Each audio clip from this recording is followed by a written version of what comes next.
जैसे ही धुएं की चादर हटी, रस्टार की आंखें फटी की फटी रह गईं। सामने का मंजर उसकी रूह तक को हिला गया।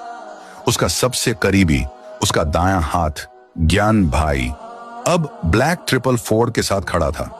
जिसे उसने भाई माना, वही आज उसके पीठ में खंजर घोंप चुका था। तभी आसमान चीरा एक फाइटर जेट की गरजती आवाज ने, बम गिरते हैं, चारों तरफ धमाके, आग, चीखें, जलती गाड़ियां और भागते लोग। ज्ञान भाई और ब्लैक 444 अंधेरे का फायदा उठाकर वहां से फरार हो जाते हैं, पर रेस्टार वहीं खड़ा रह जाता है, जैसे उसकी आत्मा वहीं जल चुकी हो। इंडिया का सबसे ताकतवर माफिया आज अकेला खड़ा था। उसी जलते माहौल में काली लैम्बोर्गिनी की आवाज गूंजती है। एक लड़की निकलती है, चेहरा नकाब में छुपा। वो सीधा रेस्टार के पास आती है और बिना कुछ बोले उसे गाड़ी में बिठाकर वहां से ले जाती है। दूसरी तरफ ब्लैक 444 और ज्ञान भाई एक खुफिया बंकर में पहुंचते हैं। ब्लैक 444 अब ज्ञान भाई को अपनी ब्लैक आर्मी की गद्दी सौंपता है। ले भाई, अब ये ताज तेरा, रेस्टार को मिटा डाल। ज्ञान भाई की आंखों में पागलपन झलकने लगता है।